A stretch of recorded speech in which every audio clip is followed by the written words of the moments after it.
ஹரஹர நம பார்வதி பதஜே ஹரஹர மகாதேவ.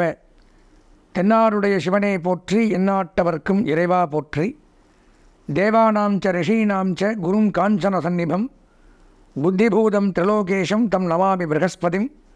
சுராச்சாரியாஜ வித்மகே சுரஸ்ரேஷ்டாஜ தீமஹி தன்னோ குரு பிரச்சோதயாத். அன்பார்ந்த எங்களுடைய டிவோட்டினேஷன் ப்ளஸ் தொலைக்காட்சி நேயர்களுக்கு உங்களுடைய ஜோதிட ஆச்சாரியர் ஜோதிட குரு சிவஸ்ரீ டி சரவணமாணிக்க சிவாச்சாரியர், முதல்வர் காஞ்சி காமகோடி பீடம் வேத சிவ ஆகம பாடசாலை சங்கரமடம் காஞ்சிபுரம். அலைபேசி 9865098370. அடியனுடைய பணிவான வணக்கங்கள் மற்றும் ஆசீர்வாதங்கள்.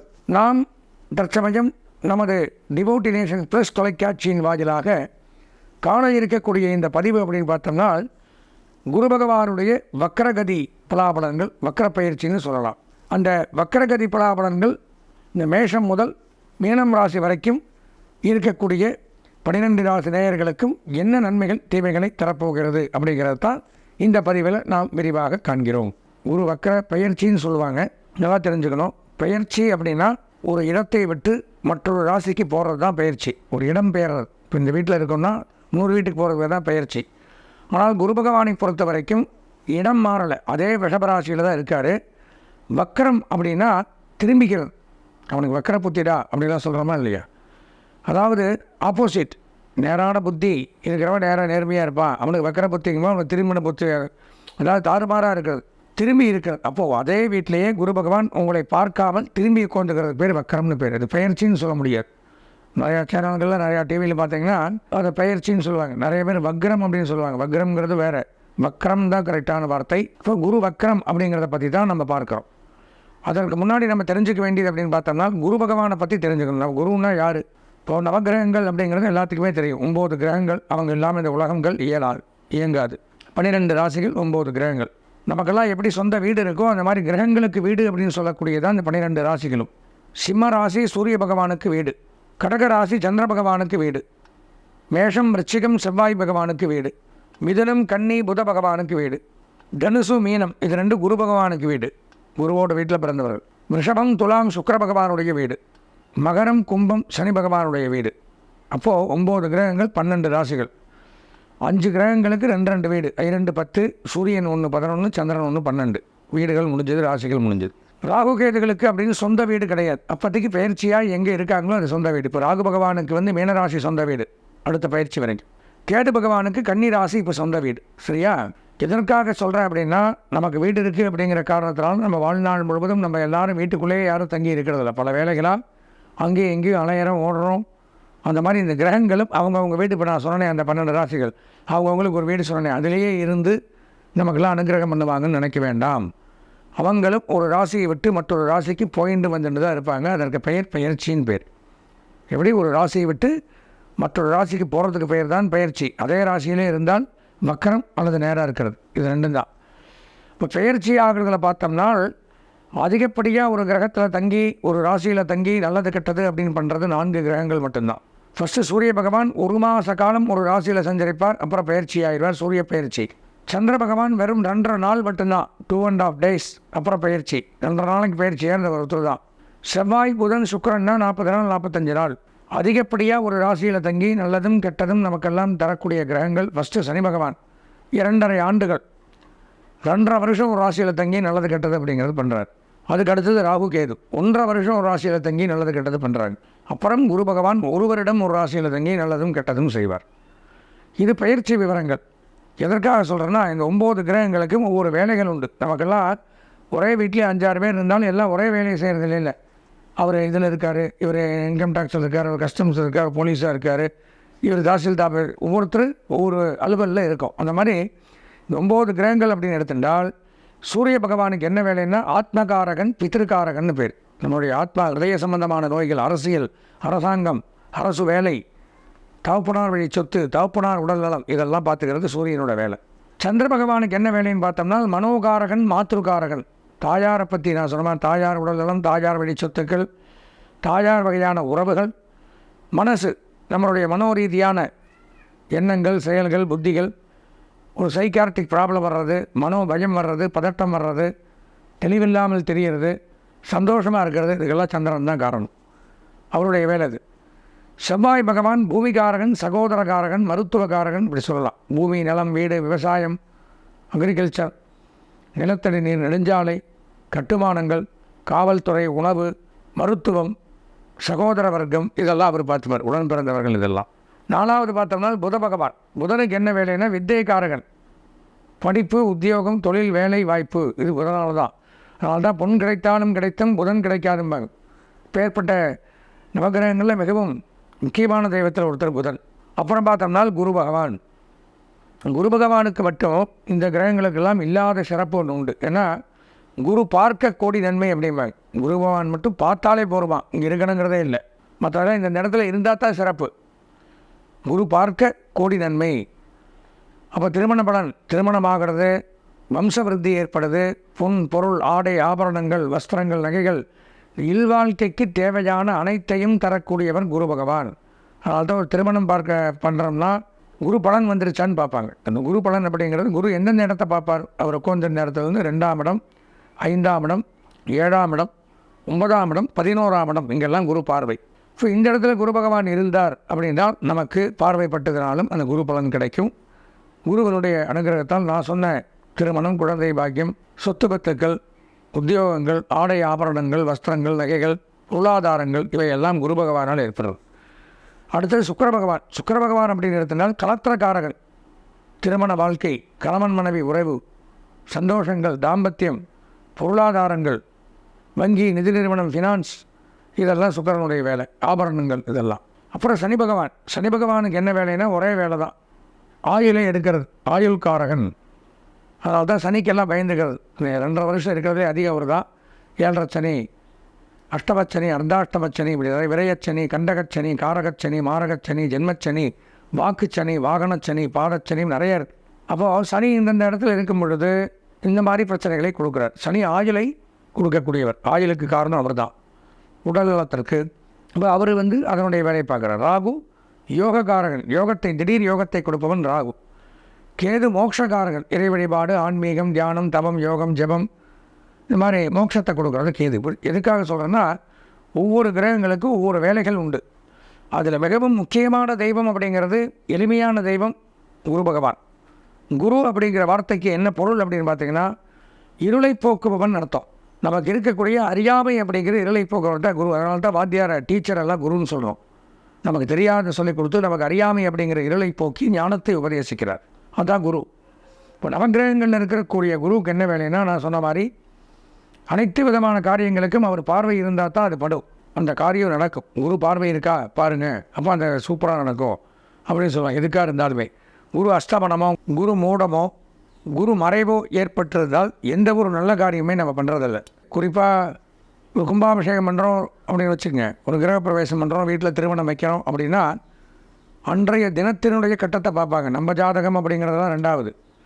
அன்றைய தினத்தினுடைய கட்டத்தில் குரு பகவான் 7-8 குரு மறைஞ்சிருக்காரா, 12 குரு மறைஞ்சிருக்காரா, குரு பார்வை இருக்கா நம்ம வைக்கிற லக்னத்திற்கு, இப்படியெல்லாம் குருவை வைத்துத்தான் அனைத்து காரியங்களுமே தீர்மானிக்கப்படுகிறது. குருவில்லா வித்தை பால். குருவில்லைன்னா அந்த கல்வி பால். குருவில்லாத ஒரு சுப நிகழ்ச்சி அப்படிங்கிறது பாலாக போயிடும். இப்போ அதனால தான் 9 குரு. குருவை பற்றி ஏன்னா நவகிரகத்தில் குரு மட்டும்தான் எல்லாருடைய நட்பு, எல்லா நட்பு கிரகமாக வச்சுருப்பார். மிகவும் சக்தி வாய்ந்த கிரகம், நன்மைகளை மட்டுமே செய்யக்கூடிய கிரகம் குரு. அப்பேற்பட்ட அந்த குரு பகவானை பற்றி சொல்லிடுமோனா நிறையா சொல்லலாம். அவருக்கு பிடித்த வண்ணம் மஞ்சள் கலர். அவருடைய திசை வடக்கு. அதனால தான் வடக்கு வாசல் வீடு வச்சு கட்டுறது குபேரனுடைய திசை. இப்போது அந்த குரு பகவானுக்கு பிடித்த புஷ்பம் முல்லை மலர், சுண்டல் கடலை, இதெல்லாம் அவரை திருப்தி பண்ணுறதுக்காக நம்ம இந்த பொருட்களை எல்லாம் இந்த குரு தோஷம் உள்ளவர்கள் குருவாரம்னு சொல்லக்கூடிய வியாழக்கிழமை தோறும் ஆலயத்திற்கு சென்று இதெல்லாம் சமர்ப்பித்து நம்ம குரு பகவானை வழிபட்டு வருகிறோம். அப்போது ஒரு இடத்துல வந்து குரு பகவான் அப்படிங்கிற பார்வைப்பட்டால் அந்த இடம் மிகவும் மோசமாக இடமாக இருந்தாலும் அந்த இடம் சுபிட்சம் பெறும் அப்படிங்கிறது மிகச்சிறப்பு. நிறைய சொல்லிகிட்டே போகலாம் குரு பகவானை பற்றி சொன்னால். அப்பேற்பட்ட இந்த குரு வக்ரம் அப்படிங்கிறத நடக்குது. அதாவது ஒரு குருவனுடைய ஒரு ராசியில் தங்கக்கூடிய நேரம், காலம் அப்படின்னு பார்த்தோம்னா 1 ஆண்டு காலம். அந்த 1 ஆண்டு காலத்தில் நேராக நேர்பார்வை, நேர்கொண்ட பார்வையாக இருக்கிறதுங்கிறது வேறு. பட் ஆனால் வக்ர பார்வை, வக்ரகதிங்கும்போது திரும்பி நின்று பார்க்குறார். அப்போ பலாபலன்கள் மாறுபடும், வேறுபடும். அந்த வக்ரம் எப்போ ஆரம்பிக்குது அப்படின்னு பார்த்தீங்கன்னா 10/10/2024 வியாழக்கிழமை என்றைக்கு ஆரம்பிக்குது இந்த வக்கரம் அப்படிங்கிறது. அப்புறம் என்றைக்கு முடியுது அப்படின்னு பார்த்தீங்கன்னா 3/2/2025 அன்றைய தினம் நிறைவு பெறுது வாக்கிய பஞ்சாங்க பிரகாரம்.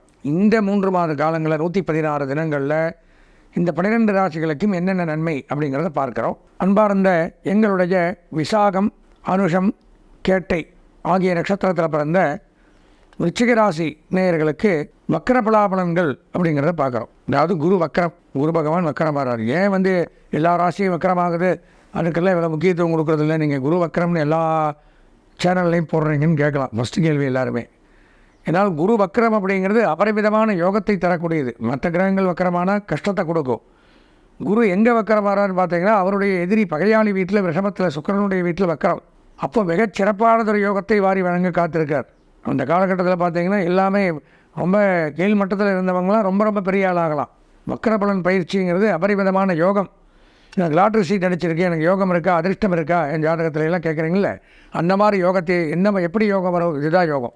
வக்கரமாக இருக்கிற நேரம் நமக்கு ஜாதகத்தில் பார்த்தால் மோசமாக இருக்கக்கூடிய கிரகங்கள் கூட நமக்கு அனுகூலம் பண்ணும். அப்பேற்பட்ட ஒரு நன்மை செய்யக்கூடிய ஒரு விதமாக தான் இந்த நேரம் விளங்குது. விருச்சிக ராசியில் எடுத்துட்டால் பொதுவாகவே செவ்வாயுடைய வீட்டுக்காரர்கள், நிலப்பலன்கள், விவசாய நிலங்கள், அக்ரிகல்ச்சர், கால்நடைகள், இந்த மாதிரிலாம் இயற்கையாகவே வச்சுருப்பீங்க. அப்படி இருக்கக்கூடிய தங்களுக்கு இந்த வக்கர பயிற்சி அப்படின்னு பார்த்தீங்கன்னா முதலில் செய்யக்கூடியது அதான் பூமிகாரகன். பூமி வாங்கலாம், மனை வாங்கலாம், வீடு வாங்கலாம், வீடு கட்டலாம், கட்டிய வீட்டை வாங்கி கிரகப்பிரவேசம் பண்ணுறது, விவசாயத்தை பெருக்குவது, கால்நடைகளை பராமரிப்பது, அசையாத சொத்துக்கள் வாங்குறது, ரியல் எஸ்டேட் பண்ணுறவங்க, புரோக்கேஜ் பண்ணக்கூடியவர்கள், நெடுஞ்சாலை பணியாளர்கள், கட்டுமான பணியாளர்கள், தொல்லியல் துறை, ஆராய்ச்சியாளர்கள், விஞ்ஞானிகள் மற்றும் மருத்துவர்கள், மருத்துவத்துறை, மருத்துவமனை நடத்துபவர்கள், செவிலியர்கள், மருந்தகங்கள் வைத்து நடத்தக்கூடியவர்கள், இவங்களுக்கெல்லாம் அபரிமிதமான யோகத்தை தரக்கூடிய ஒரு வக்கர பலன் இது. உடன் பிறந்தவர்கள் மூலம் மிகச் சிறப்பானதொரு ஒற்றுமை ஏற்படும். சண்டை சச்சரவு இருந்தது, அண்ணா தம்பி பேசிக்கிறதில்ல, அக்கா தம்பி பிரிஞ்சுட்டாங்க, இப்படியெல்லாம் இருக்கக்கூடியது நமக்கு ஒரு விடிவு காலம். எல்லாம் அந்யோன்யமாக சேர்ந்து சக குடும்ப சகிதம் அசையாத சொத்துக்கள் எல்லாம் ஒன்று சேர்ந்து அசையாத சொத்துக்கள் வாங்குகிற யோகத்தை கொடுப்பார். அதே பார்த்தீங்கன்னா இந்த கட்டுமான பணியாளர்களுக்கு மிகச்சிறப்பு. பில்டிங் கன்ஸ்ட்ரக்ஷன் பண்ணுறாங்க பாருங்கள், பிஇ சிவில் முடித்தவங்க, மற்ற அனைவருமே படித்தவங்க தான் கட்டுறாங்கிறது. எந்த தொழிலில் ஈடுபட்டு இருக்கக்கூடிய அனைவருமே மிகச் சிறப்பானதொரு முன்னேற்றத்தை அடையலாம். அந்த கட்டுமான பொருட்கள் வியாபாரம் பண்ணுறாங்க, தயாரிக்கிறவங்க, மேனுஃபேக்சரிங், ஹார்ட்வேர்ஸ் கடை வச்சுருக்கிறவங்க, சானிட்டரி, சிமெண்ட்டு, கம்பி, மணல், ஜல்லி, செங்கல், இந்த மாதிரி கட்டுமான பணிக்கு என்னென்ன உபகரணங்கள் தயாரிக்கிறார்களோ அவங்களுக்கு எல்லாமே வியாபாரம் பண்ணுறாங்களோ அவங்களுக்கு எல்லாமே இந்த வக்கர பலன்கள் நன்மையை கொடுக்கும். இருந்து வந்த மருத்துவம், நோய் நொடிகள் நிவர்த்தியாகும். ஏன்னா மருத்துவக்காரகன் செவ்வாய், உடம்பில் இருந்து வந்த மருத்துவ சம்பந்தமான பிரச்சனைகள் விலகும், மருத்துவ செலவுகள் குறையும். அதே மாதிரி மாணவர்கள் நீட் தேர்வு அந்த மாதிரிலாம் எழுதியிருந்தால் அதிலெல்லாம் நமக்கு சாதகமாக அனுகூலமாக இருக்கக்கூடிய அமைப்புங்கிறது ஏற்படுத்துகிறது. ராசியிலே பார்த்தோம்னா உங்களுக்கு சுக்கிரன் சஞ்சரிக்கிறார். மிகச்சிறப்பு. பொருளாதார உயர்வு, பொருளாதார வளர்ச்சி, திடீர் பணவரவு. வேண்டாம் இந்தா வச்சுக்கோ, அப்புறமா கொடு, இருக்கும்போது கொடு, கஷ்டப்படாத, எதுவும் வேண்டாம் எனக்கு, அதாவது எதுவும் வேண்டாம்னா உங்களுடைய பத்திரமோ கித்திரமோ எதுவும் கொடுத்து நீ என்கிட்ட கொடுக்க வேண்டாம், சும்மாவே எனக்கு தெரியும் அப்படின்னு சும்மா பணம் கொடுத்துட்டு போவாங்க. அந்த மாதிரி ஆதாரங்கள் இல்லாமல் பணங்கள் வந்து சேரும். புதுதாக நகை வாங்கலாம், ஆபரணங்கள் வாங்கலாம், வஸ்திரங்கள் வாங்கலாம், வெளியூர் பிரயாணங்கள் நன்மையை தரும். பெண்களுக்கு குறிப்பாக நன்மை. இந்த வக்கர பயிற்சி விருச்சிக ராசி பெண்களுக்கு குறிப்பாக நன்மையை கொடுக்கும். வெளிநாடு போகக்கூடிய அமைப்பை உடையவர்கள் கண்டிப்பாக வெளிநாடு செல்லலாம். வெளிநாட்டு பலாபலன்கள் நன்மை ஏற்படுத்தும். திருமணமாகாத பெண், ஆண் இரு பாலருக்கும் திருமணமாகக்கூடிய அமைப்பையும் கொடுப்பார். திருமண யோகம் அப்படிங்கிறது வந்தாச்சு. விவாக பாக்கியம், புத்திர பாக்கியம், வீடு மனை வாகனங்கள், யோகங்கள், அதிர்ஷ்டங்கள், கீர்த்தி, புகழ், சம்பத்து, தனம், தானியம் இதெல்லாமே ஏற்படக்கூடிய ஒரு நல்ல நேரமாக தான் இந்த வக்கர பலன் அப்படிங்கிறது தங்களுக்கு விளங்குது. பேச்சுவார்த்தையின் மூலமாக பல காரியங்களை சாதித்து கொள்ளலாம். பிரிந்தவர்கள் மீண்டும் சேரலாம். இழந்த செல்வங்கள் பெறலாம். உத்தியோக உயர்வு, தொழில் உயர்வு, பதவி உயர்வு, சம்பள உயர்வு, பாராட்டுக்கள் இவையெல்லாம் குவிந்த வண்ணம் இருக்கும். பொதுவாக விருச்சிகராசி அப்படின்னு பார்த்தோம்னா இந்த குரூப் வக்கரகதி பலாபலன்கள் அப்படின்னு எடுத்துட்டால் 95% நன்மைகள் அப்படிங்கிறது உண்டாகுது. கண்டிப்பாக வீடு கட்டுவீங்க. இந்த வக்கரகதியில் ஆரம்பிச்சிருவீங்க. வீடு இல்லாதவர்களாக இருந்தாலும் சரி, வீடு வச்சிருக்கிறவர்களாக இருந்தாலும் சரி, ஏன்னா பூமிகாரகன் செவ்வாய். இப்போ வக்கரகதியில் குரு வரும் பொழுது கண்டிப்பாக நமக்கு அந்த பாக்கியத்தை ஏற்படுத்தி கொடுப்பார். கிரகப்பிரவேசம் பண்ணியே ஆகணும். அதற்குண்டான அமைப்பை உண்டாக்குறார். அப்படி பார்க்கும் பொழுது விருச்சிகராசி நேயர்கள் அப்படிங்கிறதுனால ஒரு 90% நன்மைகளை பெறுகிறீர்கள். பொதுவாக இந்த வக்கரகதி பலன்களில் 90% நன்மைகள் உங்களுக்கு, 10% தான் இல்லை மற்ற கிரகங்கள்னால் ஏற்படக்கூடியது. அப்போது அந்த 90% நன்மைகளுமே நாம் முழுமையாக அடைவோமா, நமக்கு கிடைக்குமா, நானும் விருச்சிக ராசி தான் அப்படிங்கிற கேள்வி வரும். இது பொதுவான பலன்கள் தான் நான் சொன்னது. நமக்கு கிடைக்குமா, நாம் அனுபவிப்போமா அப்படின்னு பார்த்தோம்னா நம்மளுடைய சொந்த ஜாதகத்தை பார்க்கணும். நம்ம சொந்த ஜாதகத்தில் இந்த குரு பகவான் நல்ல இடத்துல இருக்காரா, நல்லதை செய்யக்கூடிய இடத்துல இருக்கார், ஓகே. தசாபுத்தி அமைப்புகள் நல்லா இருக்கா, மற்ற பயிற்சியான கிரகங்கள் ராகு, சனி, கேது இவங்கெல்லாம் அனுகூலமாக இருக்காங்களா, இந்த இதை அனுபவிக்கிறதுக்கு நம்ம இதெல்லாம் பார்க்கணும்னா சொந்த ஜாதகம் பார்த்தா தான் தெரியும். ஏன்னா இங்கே கொடுக்குறவன் கொடுத்தாலும் அதை அனுபவிக்கிறதுக்கு நமக்கு அருகதை இருந்தால்தான் அனுபவிக்க முடியும். இப்போ அந்த அருகதை இருக்கான்னு பார்த்துக்கிறதுக்கு தான் இந்த சொந்த ஜாதகத்தை பார்க்கறது. ஒரு தடவை வாழ்க்கையில் சொந்த ஜாதகத்தை எப்பொழுதுமே இந்த பயிற்சி காலங்களில், மக்கரகதி காலங்களில் பார்க்கணும்னு சொல்லுவாங்க. எனவே நமது நேயர்கள் அவசியம் ஒரு முறை உங்களுடைய சொந்த ஜாதகத்தை இந்த பதிவில், வீடியோவில் வரக்கூடிய ஸ்க்ரானிங்கில் வரக்கூடிய எண்ணிற்கு தொடர்பு கொண்டு சொந்த ஜாதகத்தை ஒரு முறை வாழ்க்கையில் பார்த்து இந்த வக்ரகதி பலாபலன்கள் மட்டுமல்லாமல் நமது சொந்த ஜாதக பலாபலன்களும் நமக்கு சாதகமாக இருக்கா என்பதை தெரிந்து கொண்டு சாதகமாக்கிக் கொள்ள வேண்டும் என்றும் கேட்டுக்கொண்டு எல்லாம் வல்ல இறைவனை பிரார்த்தனை செய்து ஆசீர்வதித்து விடைபெறுகிறேன். நன்றி, வணக்கம்.